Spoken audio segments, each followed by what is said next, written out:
কারাগারের কন্ডেম সেলে বরগুনার আলোচিত আয়েশা সিদ্দিকা মিন্নি ২ বছর ১ মাস ধরে ১০ হাত দৈর্ঘ্য ও ৬ হাত প্রস্থের জানালাবিহীন ঘরে আছেন তিনি। স্বামী রিফাত শরীফ হত্যার পরিকল্পনার দায়ে মৃত্যুদণ্ডপ্রাপ্ত আসামি মিন্নি।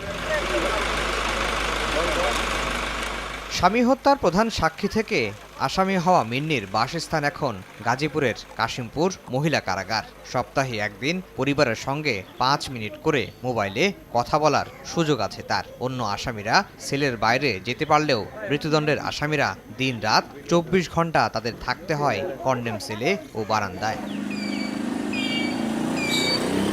কারাগারে মিন্নির সময় কাটে ধর্মীয় অনুশাসন মেনে। কারাসূত্র থেকে জানা গেছে, অন্য সব খাবার খেলেও কোনো এক কারণে মাংস খান না মিন্নি। রোববার হাইকোর্টে মিন্নির জামিন চেয়েছেন তার আইনজীবীরা। মিন্নি যে কারণে জামিন পেতে পারেন এরকম ৪টি কারণ দেখানো হয়েছে আবেদনে। তার আইনজীবীর প্রত্যাশা, জামিন মিলবে মিন্নির। আয়েশা সিদ্দিকা মিন্নি নামে আরেকজন আসামি, যিনি রিফাত শরীফের ওয়াইফ ছিলেন, তাকেও এই মামলায় মৃত্যুদণ্ড দেওয়া হয়েছে। আমরা পূর্বেই এটি মহামান্য হাইকোর্টে আপিল গ্রহণ করেছেন। আজকে আমরা ওই পেন্ডিং আপিলে আজকে আমরা বেল আবেদন করেছি। মহামান্য হাইকোর্ট কার্যতালিকায় আসবে, আমরা তার জামিন আবেদন জন্য আমরা প্রস্তুত। গ্রাউন্ড হচ্ছে যে মিন্নি হচ্ছে তার যিনি মৃত ডিসিস্ট রিফাত শরীফের ওয়াইফ ছিল, তাকে বিচারক যে গ্রাউন্ডে শাস্তি দিয়েছে বলা হচ্ছে যে সে পরিকল্পনাকারী ছিল এবং ঘটনার সময় সে হচ্ছে সময়ক্ষেপণ করছিল। এটি বিচারিক আদালতের ফাইন্ডিং ছিল। আমরা বলছি যে হত্যাকাণ্ড ছিল সেই হত্যাকাণ্ড মিনি জড়িতই ছিল না এবং তার সরাসরি কোনো পার্টিসিপেশন ছিল না।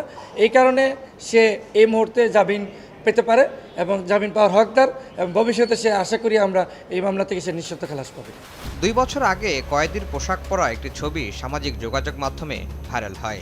ছবি দেখে মিন্নিকে খুব হতাশাগ্রস্ত বলে মন্তব্য করেছিলেন অনেকেই। এখন কেমন আছেন তিনি? আমাদের কাছে যতটুকু খবর আছে, তিনি এখন পর্যন্ত সুস্থ আছেন, কিন্তু তার যেহেতু বয়স অতি অল্প, সেই বিবেচনায় তার একটু শারীরিক অসুস্থতা মাঝে মধ্যে দেখা দেয়। এমনিতেও ওভারঅলই সে এখন পর্যন্ত সুস্থ আছেন, ধর্মীয় ভাবে সময় কাটাচ্ছেন। অভিযুক্ত হয়েছেন এবং এটি একটি চাঞ্চল্যকর হত্যা মামলা, যেটিতে তার স্বামী হারিয়েছেন। তো সে অবশ্যই চাইবেন এবং তার পরিবার চাইবেন যিনি অভিযুক্ত সেই অভিযুক্ত ন্যায় বিচার পাক এবং ন্যায় বিচারের মাধ্যমে তার নিঃশর্ত মুক্তি হোক। দেশের ৬৮টি কারাগারে মৃত্যুদণ্ড মাথায় নিয়ে আছেন এরকম নারী আসামির সংখ্যা অর্ধশতাধিক। মিন্নি যে কারাগারে আছেন সেই কাশিমপুর মহিলা কারাগার উদ্বোধন হয় ২০০৭ সালে। দেশের অন্য কারাগারে ফাঁসির মঞ্চ থাকলেও এখানে কোনো মঞ্চই নেই, কেননা স্বাধীনতার পর কোনো নারী আসামির ফাঁসি কার্যকর হয়েছে দেশে এরকম কোনো নজির নেই।